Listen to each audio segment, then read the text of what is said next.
Traffic తో నరకయాతన పడుతున్నాం అంటూ దుండిగల్ మున్సిపాలిటీ మల్లంపేట్ గ్రామ చుట్టుపక్కల కాలనీ వాసులు బాచుపల్లి చౌరస్తా నుండి మల్లంపేట రింగ్ రోడ్ వరకు రోడ్డు విస్తరణ లేకపోవడంతో రోజు ట్రాఫిక్ స్తంభించిపోతోంది.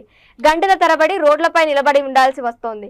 గ్రామంలో రోడ్డు గుంతలు పడి ఉండటంతో ప్రమాదాలు జరుగుతున్నా పట్టించుకున్న వారే కరువయ్యారని కాలనీ వాసులు వాపోతున్నారు. ఇక్కడ ఎక్కువగా ఐటీ ఎంప్లాయీస్ నివసిస్తున్నారు.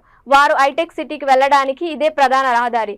తీవ్రమైన ట్రాఫిక్ తో సమయానికి ఉద్యోగాలకు చేరలేకపోతున్నామని ఎన్నిసార్లు అధికారులకు విన్నవించినా పట్టించుకున్న దాఖలాలు లేవని, అందుకే రోడ్డెక్కాల్సి వస్తుందని వారు వాపోతున్నారు.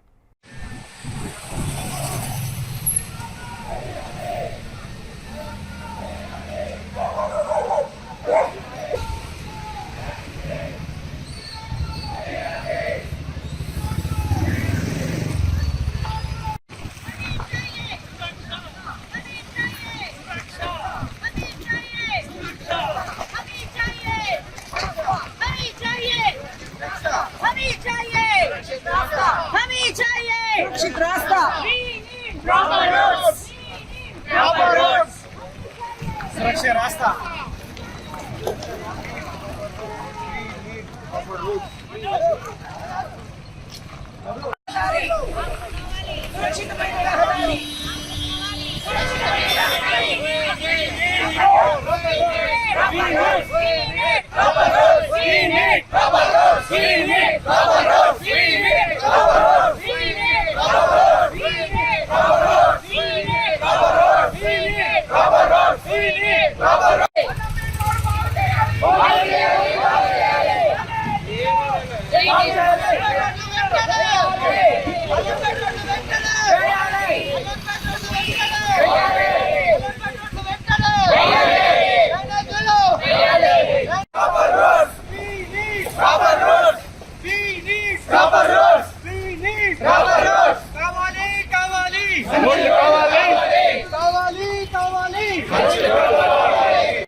చాలా మోసంగా ఉంటదండి. అసలు బండి నడపాలంటే రోజు ట్రాఫిక్ బ్యాక్ హోల్స్ అయితే అసలు వెహికల్స్ 2 వీలర్లో పడిపోతున్నాము. వీలైతే లోపలికి వెళ్ళిపోతుంది. చాలా నిర్బంధం అవుతున్నది. ఇప్పటికైతే స్కూల్ ఓపెన్ చేయలేదు. స్కూల్ ఓపెన్ అయితే ఎన్ని యాక్సిడెంట్ అవుతుందో తెలియదండి.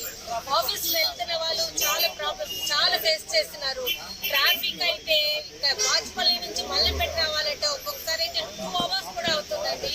అవన్నీ రోడ్ సరిగా చేయకపోతే మాకు చాలా నిర్బంధం అవుతుందండి. మెడికల్ ఫెసిలిటీ, మెడికల్ కి ఎమర్జెన్సీకి వెళ్ళాలంటే ఈ రోడ్లో వెళ్ళాలంటే అంత భయం వేస్తుంది. అవన్నీ చేయాలండి తప్పకుండా. 2-3 గంటలు ఆఫీస్కి వెళ్ళాలంటే 2-3 గంటల ముందు వెళ్ళాలి. వస్తే ఇంటికి ఎప్పుడు చేరుతామో కూడా తెలియదు. వేరే మెసేజ్ల ద్వారా మాకు తెలిస్తే 6-7 కిలోమీటర్ల దూరం నుంచి మేము ఇంటికి వెళ్ళాల్సి వస్తుంది. వర్షాకాలంలో మేము అనుభవించినట్టుగా ఇంకా ఎవ్వరూ అనుభవించరు. ఎక్కడ గుంతలు ఉన్నాయో ఎక్కడ ఉన్నాయో చాలా దయనీయమైన పరిస్థితి ఉంది.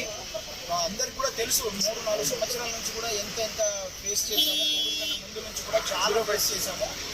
డ్రైనేజీలు అన్నీ కూడా ఓపెన్ ఉంటున్నాయి. రాబోయే వర్షాకాలంలో ఎన్ని అనర్థం జరుగుతాయో తెలియదు. రోజుకి గంటకు ఒక యాక్సిడెంట్ కంపల్సరీ అవుతుంది, చిన్నదో పెద్దదో. కొన్ని సందర్భాలు అయితే అనేక మంది చనిపోయారు కూడా. అన్ని కూడా వార్తల్లో వస్తున్నాయి. మీ మీడియా ప్రతినిధుల ద్వారా వార్తల్లో కూడా వస్తున్నాయి. దయచేసి